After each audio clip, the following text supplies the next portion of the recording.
Today we're checking out a new Netflix projector, this time by Extravis. I want to thank them for sending this over to review on the channel. It's currently on sale for $250, but I'll leave a link down below with current pricing and more information. It's native 1080p resolution. It's got 800 ANSI lumens and a fully sealed optical engine. It's got autofocus, auto keystone correction, 50 to 100% zoom on here as well. 20,000 to 1 contrast ratio. It also has Dolby Audio, Bluetooth 5.1, dual band Wi-Fi, so you've got 2.4 and 5 gigahertz. And it works best on a screen up to 130 inches. As you can see, this one's pretty compact, weighs about 5.5 pounds, and it's only about 8.5 inches tall by 5.5 inches wide. So you could put this one just about anywhere. Of course, inside the box, you've got a user manual.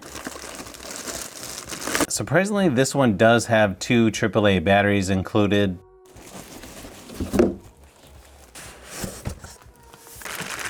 It does have a pretty large power brick. Sort of looks like something you would see with a laptop. I like the 2-tone remote control. You can see it has shortcuts down towards the bottom. It's got plus and minus for the focus, menu, home, power, a volume up and down, back button, OK button, and directional arrows. This actually looks nicer in person than I thought it would. Pretty nice design here on the front. You've got some ventilation towards the bottom, remote control sensor there to the left. You've got a speaker on each side. All of your connections are here on the back. Power, USB, HDMI, remote control sensor, and a headphone jack as well.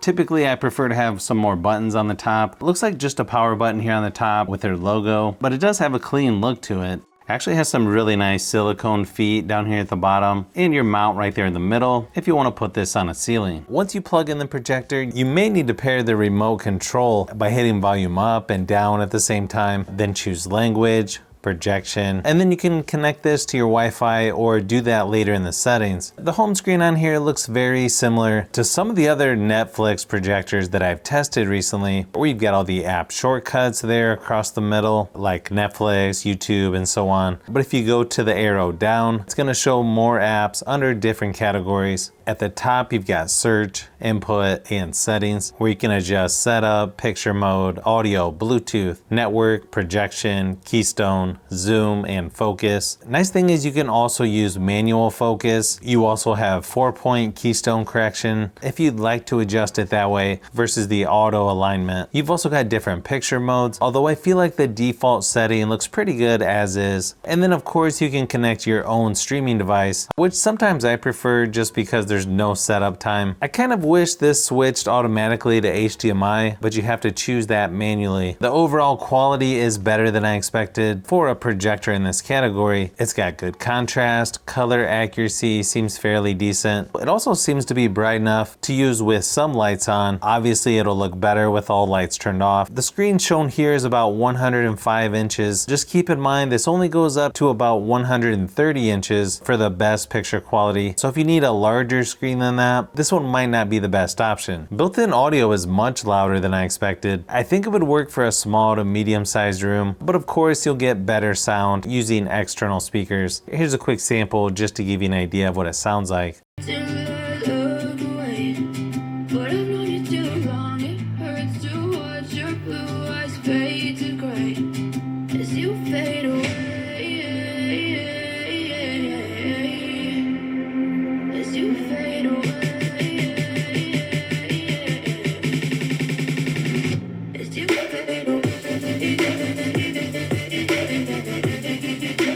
This projector is probably best for watching movies, TV shows, and the fan noise is fairly quiet on here. Obviously, depending on how close you are to it, you could even do presentations on here since text is nice and sharp. I also connected my iPad and played Asphalt 9 with a Bluetooth controller. And it actually looks really good, hardly has any lag or delay at all. Retro games also look really good on a bigger screen like this. And surprisingly, I was able to play faster paced games like Rocket League using my Xbox Series X. Of course, this isn't gonna compete against a 4K TV, but if you're looking for a 1080p projector that's a little more compact, that should fit in just about any space, this one could be a good option for your basement, man cave, game room, or as a gift. It's definitely one of the better ones that I've tested, in this category. I'm gonna try to do some projector comparisons. I think I might have 1 or 2 other projectors that I might be able to compare to this, so you'll wanna look out for those upcoming videos.